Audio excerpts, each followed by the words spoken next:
अस्सलाम वालेकुम बच्चों। जी मेरे नन्हे मुन्ने प्यारे प्यारे दोस्त कैसे हैं? ठीक ठाक हैं, मज़े से हैं।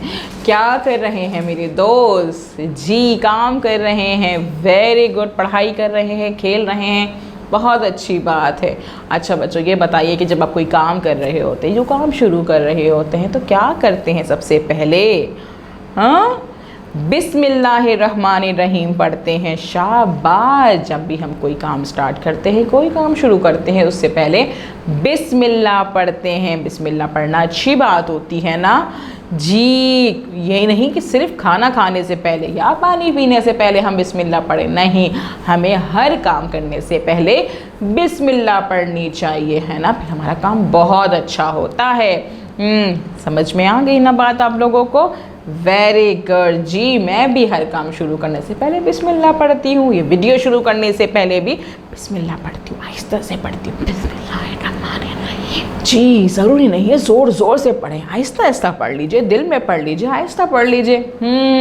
या फिर चाहें तो ज़ोर से पढ़ लें ताकि दूसरे भी पढ़ लें, हाँ आपकी देखा देखी वो भी पढ़ लें, लेकिन हम जो है आहिस्ता से पढ़ लेते ताकि कोई डिस्टर्ब ना हो, है ना। चलें बच्चों, अब हमने क्या करना है? अच्छी बात तो हमने कर ली।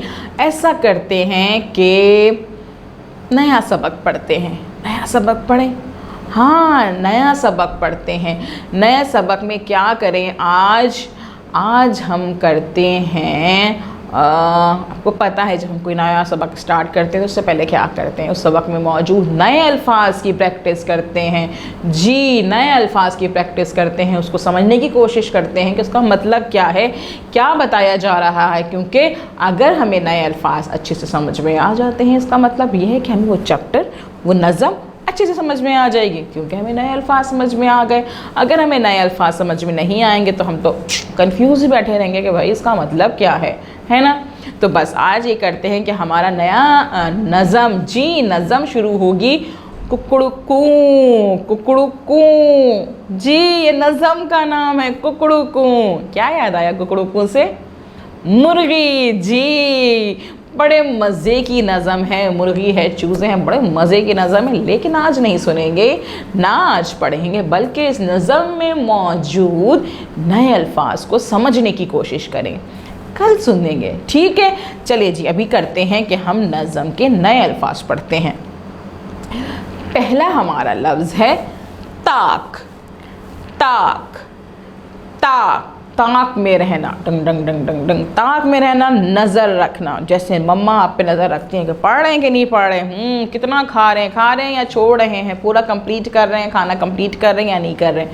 नज़र रखना, इसको ताक़ुब भी कहते हैं, यानी अपने मकसद के लिए किसी चीज़ पे नज़र रखना कि भाई हमने ये काम कंप्लीट करना है, हमें ये काम ख़त्म करना है। आज हमने काम जो उर्दू का स्टार्ट किया है उसको हमने कंप्लीट करना है, या हमने जो खाना लेके बैठे हैं हमने खाना खाना है, तो उसे नज़र रखना कि हाँ भाई काम कंप्लीट हो जाए, हमारा खाना कंप्लीट हो जाए, हम खाना मुकम्मल कर लें, सही से खा लें। नज़र रखना कहते हैं। इसके जुमले हम बना सकते हैं। बिल्ली चूहे की ताक में थी। जी चूहा खाती है ना, पता है बिल्ली चूहा खाती है तो उसके ताक में रहती है, नज़र रखती है कहाँ नज़र आ रहा है मुझे अकेला, मैं पकड़ के खा जाऊँ उसको। जी बिल्ली चूहे की ताक में थी। कौवा ताक में था कि कब चिड़िया के बच्चे को उड़ा ले जाए। जी कौवा भी तो चिड़िया का बच्चा खा लेता है, पकड़ के ले जाता है उसको, उसकी ताक में रहता है, नज़र रखता है उस पर। कौवा ताक में था कि कब चिड़िया का बच्चे को उड़ा ले जाए।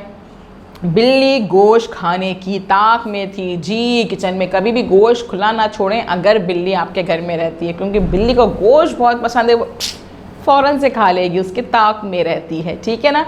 तो आप अपनी ताक में रखें बिल्ली को कि बिल्ली जो है वो गोश्त ना खा ले। तो हमारे पास जुमला है बिल्ली गोश्त खाने की ताक में थी।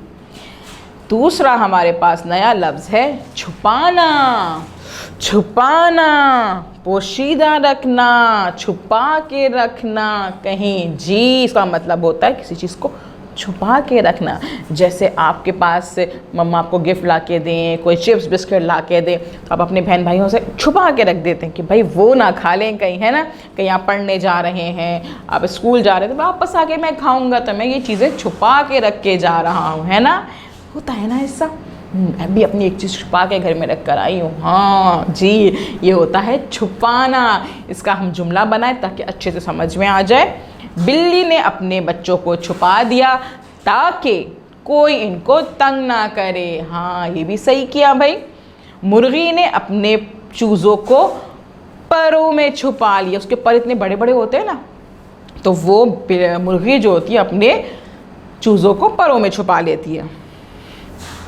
अच्छे बच्चे अपनी चीज़ें नहीं छुपाते। अच्छे बच्चे अपनी चीज़ें नहीं छुपाते जी। ये नहीं कि आपने अगर किसी को पेंसिल चाहिए आपकी, अगर किसी को इरेजर चाहिए आपने छुपा लिया, नहीं मुझे नहीं देना, ऐसे नहीं करते। अगर किसी को ज़रूरत है किसी चीज़ की, चाहिए उसे, तो उसको दे देते हैं, फिर चीज़ें नहीं छुपाते। हाँ, डरना, खौफ खाना। ओह, बाहर जो है वो अब फायरिंग की आवाज़ें आ रही हैं या बाहर कोई बादल गरजने की आवाज़ आ रही है तो डर जाते हैं ना, खौफ खाते हैं, उसे कहते हैं कि डरना। ठीक है। अहमद ने अम्मी की डांट से डरते हुए अपनी चोट छुपा ली। मम्मा डांटेंगी ना, कहाँ से चोट लगा के आ गए थे, कहाँ गिर गए थे, मना किया है बाहर जाने को, है ना, ऐसा होता है। अहमद ने अम्मी की डांट से डरते हुए अपनी चोट छुपा ली। बच्चे बिल्ली की गरज से डरते हैं। बिल्ली अगर जोर से चीखती है, म्याऊ म्याऊ, जोर जोर से करती है ना, तो फिर डर लगता है, मुझे भी लगता है। बच्चे बिल्ली की गरज से डरते हैं। बिल्ली डरते डरते गुजरी कि बच्चे इसे पकड़ ना लें। अच्छा, नया अल्फाज है हमारा गुर। गुर मतलब हुनर। आपके पास क्या हुनर है, क्या गुर है, किसी काम को अच्छे से तरीके से करने की सलाहियत। आपको पोयम बहुत अच्छी पढ़ने आती है, आपको लिखना बहुत अच्छा आता है, आपको पढ़ना बहुत अच्छा, तो आपका हुनर हो गया, आपका गुर हो गया कि भाई मुझे ये चीज़ बहुत अच्छी आती है ना। तो ये होता है गुर, ये होता है हुनर। असलम दर्जी ने बेटे को सिलाई करने के गुर सिखाए। दूसरों की मदद करना भी एक गुर है। असलम के अंदर गाड़ियों को ठीक करने का गुर है जी, हुनर है। अच्छा भाई, अब है हमारे पास चाको चौबन। चाको चौबन, चाको चौबन, चाको चौबन मतलब क्या होता है? फुर्तीला, यहाँ फ़ौरन भागता हुए वहाँ जाए, वो काम करके आए, फिर बुड़ुम वहाँ पे जाए, वहाँ पे काम करके आए। मम्मा ये कह रही है कि आप ये काम कर दें, आप वो काम कर दें, आप उनका काम भी करते जा रहे हैं, अपना स्कूल का काम भी करते हैं। फुर्तीले, ये नहीं अच्छा ना मम्मा, कर रहा हूँ ना मम्मा, आ रहा हूँ ना मम्मा, ये क्या होता है? सुस्त हो जाते हैं, है ना। ऐसे सुस्त नहीं, चाको चौबन, जुनून यहाँ पे वहाँ फ़ौरन भागना दौड़ना, तो उसे कहते हैं चाको चौबन। और चाको चौबन कैसे होते हैं? जो अच्छी अच्छी एक्सरसाइजेस करते हैं रोज़ाना, या फिर अच्छा खाना खाते हैं, नाश्ता प्रॉपर खाते हैं, बाहर की चीज़ें नहीं खाते हैं, तो बच्चे चाको चौबन हो जाते हैं, फुर्तीले हो जाते हैं। चूहा इतना चाको चौबन था कि बिल्ली के हाथ नहीं आया। अहमद चाको चौबन है, गुलहरी चाको चौबन जानवर है। चले बच्चों, अब हमने क्या किया, नए नए अल्फाज पढ़ लिए, हमने समझ लिए कि भाई नए अल्फाजों के मतलब क्या हैं। अब हमें नज़म बहुत अच्छे से समझ में आ जाएगी। ठीक है, अब आपने क्या करना है, इस वीडियो को बार बार देखना है, अच्छे से देखना है, इनमें मौजूद नए अल्फाज को अपनी कॉपी में लिखना है, इनके मायने लिखें और कोई भी एक जुमला अपनी कॉपी में लिखें। ठीक है, हर लफ्ज़ का एक जुमला अपनी कॉपी में लिखना है, चाहे तो इन 3 में से एक जुमला लिखें या अपनी मर्ज़ी से कोई भी बना लें, और अपनी टीचर को बताइए आज हमने नए अल्फाज पढ़े थे, उनको अपने काम की पिक्चर सेंड करिएगा। कल हम मिलेंगे नए काम के साथ। अल्लाह हाफिज़।